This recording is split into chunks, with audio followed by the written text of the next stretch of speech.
자, 오늘 하나님 말씀 행복의 비밀을 아십니까? 그러면 목사님은 아십니까?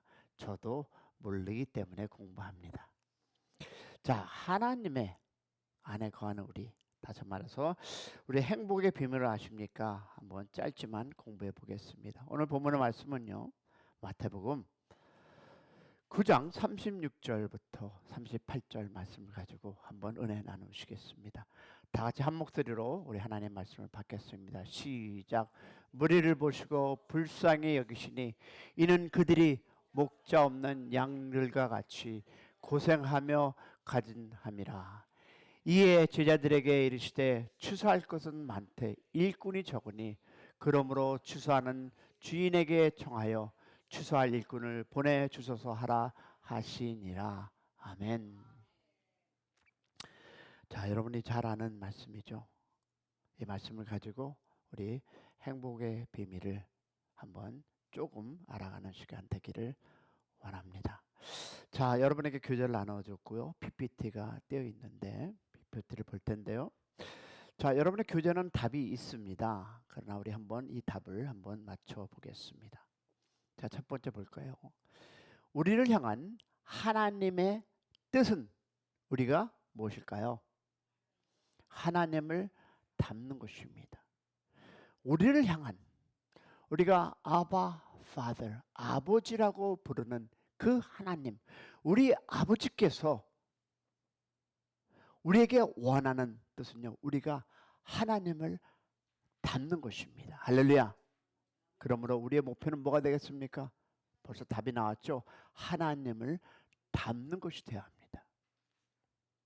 그러면 왜 그러냐 하면 여러분, 하나님의 뜻은 우리의 목표가 되기 때문입니다. 할렐루야.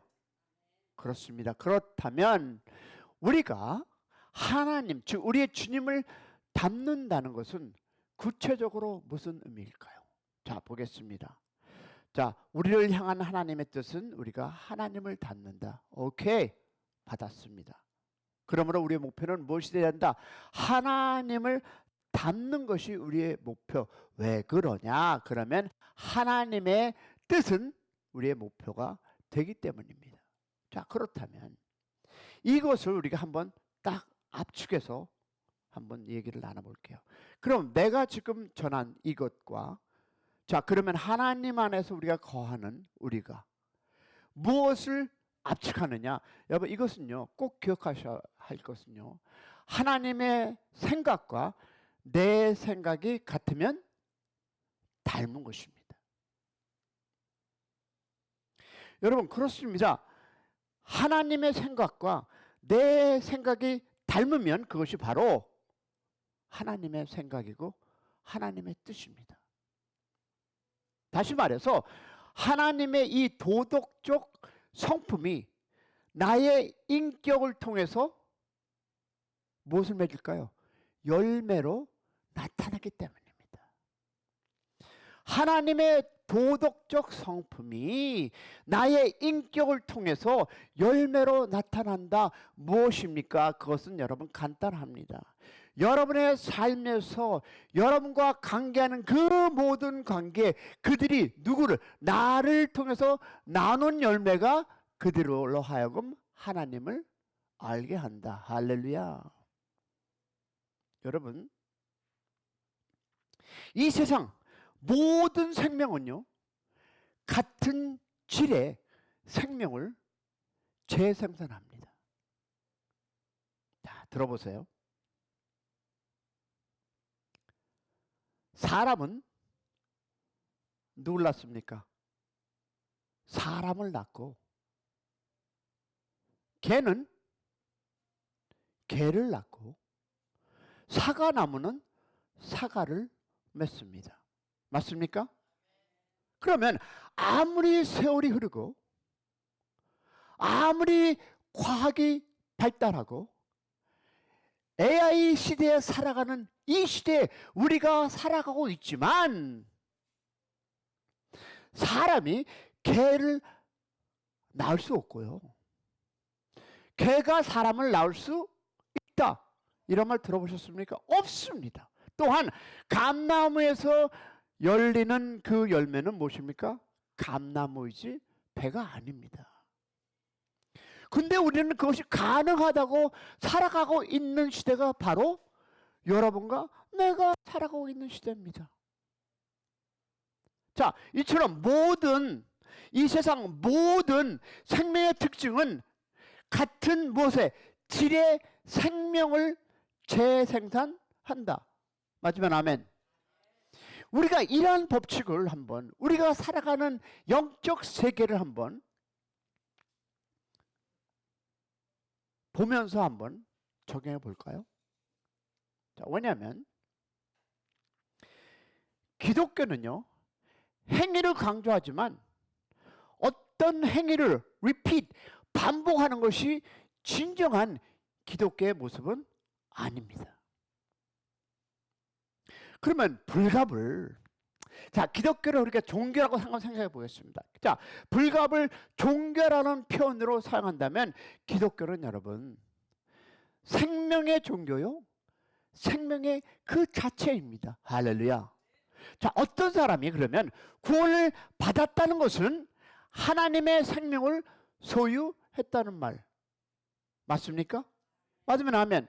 그러면 하나님께서 우리에게 생명을 공급하신 이유가 무엇일까요? 여러분 생각해 보세요. 자, 그럼 하나님께서 우리에게 생명을 공급한 이유가 무엇일까요? 아니, 구원받으면 이 힘든 세상 살게 하지 말고 그냥 데려가면 땡, 할렐루야. 근데 왜 아직까지 여러분이 있습니까? 왜 아직까지 여러분에게 생명 주시고 이 새벽에 와서 이 힘든 몸을, 아픈 몸을 일으켜서 왔을까요? 라는 질문이 여러분 던져보셔야 합니다. 그것은요, 같은 질의 생명을 얻기 위함. 할렐루야. 여러분, 신앙생활이란 여러분 단순히 어떤 행위를 반복하는 것이 아니라 신앙생활이란 어떤 행위의 반복이나 어떤 행동 자체를 의미하지 않습니다. 기독교 신앙이란 여러분 생명의 문제며, 그러면 생명이란 곧 관계의 문제입니다. 할렐루야. 여러분, 생명의 반대는 뭐예요? 죽음입니다. 자, 그렇다면 이 성경이 말하는 죽음이란 관계의 단절, 이라는 답이 나옵니다. 그러면 구원받기 전에 인간을 영적으로 우린 뭐라 표현합니까? 죽었다라고 말합니다. 자, 생명이신 하나님과 단절되었다는 의미. 그러면 생명이신 하나님과 관계가 없는 상태를 의미하고 있는데, 또한 생명을 관계라는 한번 측면에서 한번 생각하고, 그렇다면 기독교를 어떤 행위라고 생각하는 순간 우리는 본질을 비본질로, 관계에서 행위로 나가는 거예요. 여러분, 이것이 바로 여러분 지금 기독교가 타락한 이유가 여기 있습니다. 본질을 비본질로 가리키는, 하나님과 관계에 중점을 두지 않고 무엇을 행함으로 우리가 무엇을 얻을 수 있다라는 이 비본질. 그러면 이제 구원받아서 하나님의 생명을 소유한 사람, 즉 여러분과 나입니다. 그러면 무엇을 해야 될까요? 그 생명을 재생산해야 합니다. 여러분과 내가 해야 할 것은 잘 먹고 잘 사는 것도 할렐루야, 하나님이 공급해 줘서 우리 인생을 살아가고 숨쉬는 것도 할렐루야. 그러나 여러분, 사과나무가 사과를 생산하지 못하면 어떻게 될까요? 죽었어요. 그렇듯이 우리가 생명, 여러분이 숨을 쉬고 있다는 이 시간은, 이 다음 것은 우리가 재생산을 해야만이 하나님께서 주신 그 사명을 감당하고 하나님을 닮은 삶을 산다는 것을 기억하시기를 축원합니다. 우리는 재생산하기 위해서입니다. 누구를 손가락질하고 누구를 어떻게 하는 것이 아니라 우리는 재생산을 하기 위해서 여러분께서 생명 주셨습니다. 여기 나이 많은 권사님 할렐루야. 그러나 여러분도 아직 생명이 있다면 재생산하는데 여러분의 나머지 인생을 바쳐서 죽은 이 세상 떠날 때 찬양하는 우리 모두가 되기를 축원합니다. 왜냐하면 그것이 바로 생명의 법칙이기 때문입니다. 사랑하는 여러분,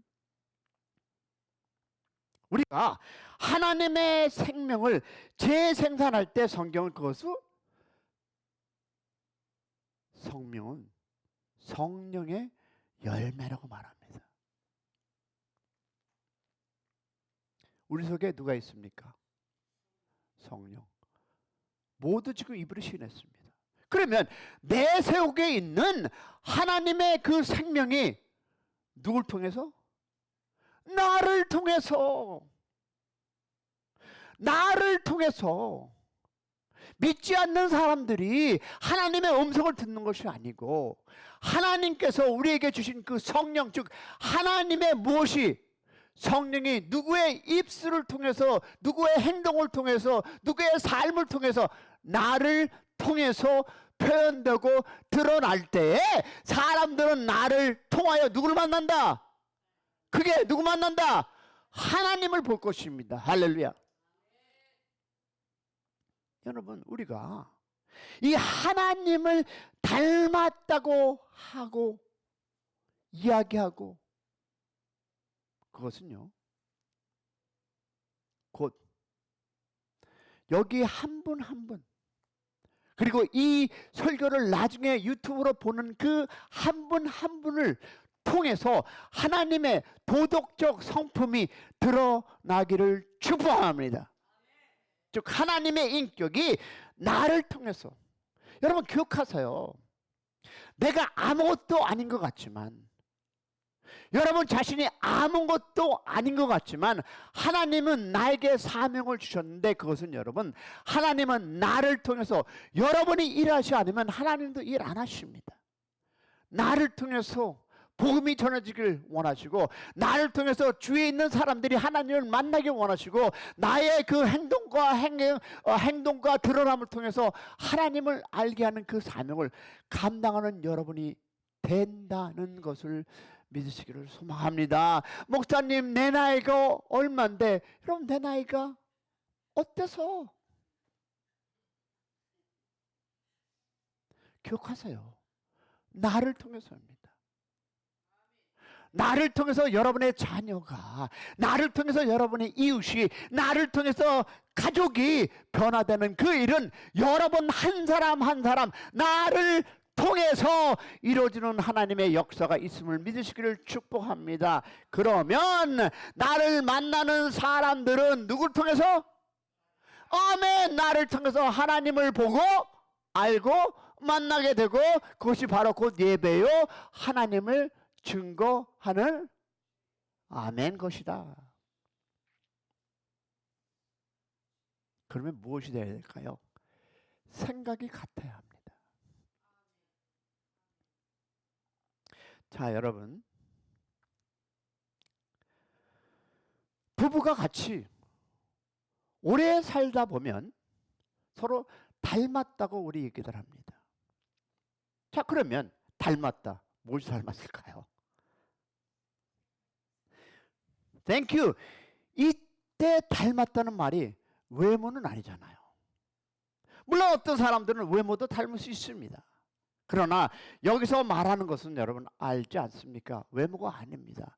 행동이 같은 것을 보고 닮았다고 얘기합니다. 맞습니까?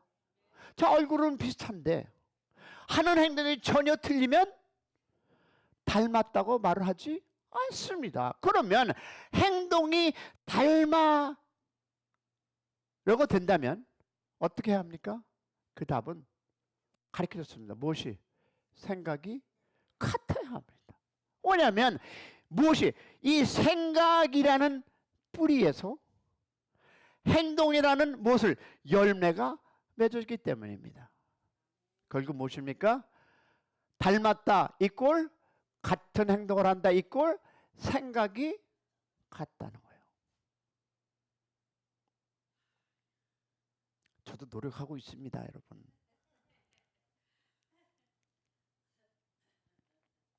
즉 부부가 닮았다는 말은요, 생각이 같아서 같은 해석을 하고 같이 행동하는 것. 할렐루야. 아멘이 중래 배추르기 맛있는 아침 준다는데. 자, 이런 측면에서 부부가 닮지 않으면 여러분 같이 살 수 없고 결국은 싫어하는 단어가 있죠. 이혼이라는 단어가 나오지 않습니까? 자, 이 법칙을 그러면 제가 그냥 넘어갈 사람은 아니겠죠, 그죠? 이 법칙을 한번 하나님과 우리의 관계에서 한번 적용해 볼게요. 그렇죠? 제가 뭘 하면 분명히 그냥 넘어가지 않으니까. 자, 그러면 우리가 하나님을 닮았다는 것은 처음에 시작했습니다. 하나님의 생각과 나의 생각이 같아진다는 거예요. 제가 좋아하는 따로국밥이 아니에요. 자, 그렇게 생각되려면 하나님 팔로우 나 따라오라고 해서 따라옵니까? 나의 생각을 하나님의 생각에 굴복해야 합니다. 할렐루야. 아멘이십니까?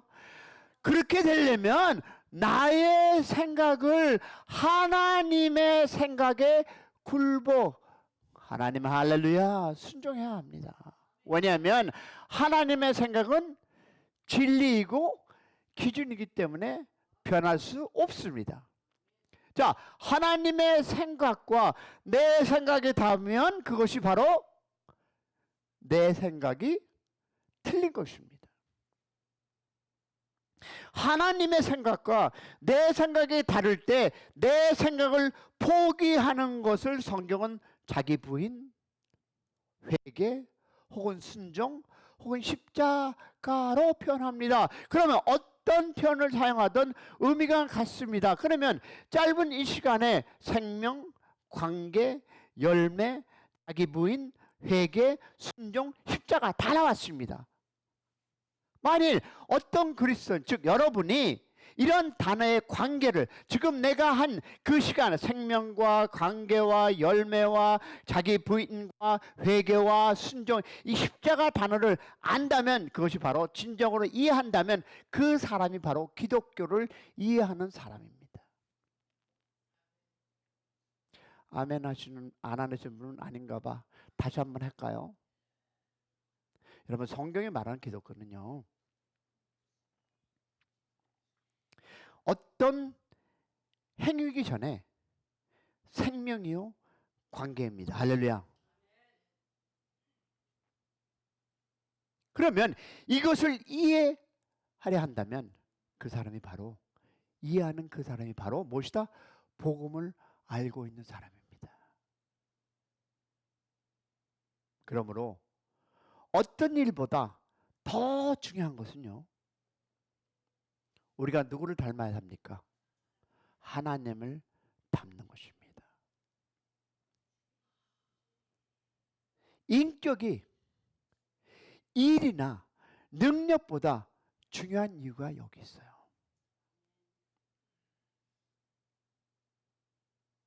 우리가 하나님을 믿는다는 것은 하나님의 그 인격을 닮는 거예요. 아무리 우리가 일을 열심히 하고 우리가 아무리 우리 인생을 어떻게 산다 할지라도 하나님을 닮지 않는 인격은 교회에서 문제를 일으키고 가정에서 문제를 일으키고 사회에서 문제를 일으킵니다. 하나님을 닮는 여러분이 되시기를 축원합니다. 거듭나 하나님의 생명을 소유한 모든 그리스도인들, 즉 여러분께서는 하나님을 닮는 그런 인격을 소유하신 그런 하루 되시기를 주님의 이름으로 축원합니다. 우리 기도하겠습니다. 기도할 때 나를 내려놓으시고 내 생각을 내려놓으시고 내 주장을 내려놓으시고 하나님을 닮기 원합니다.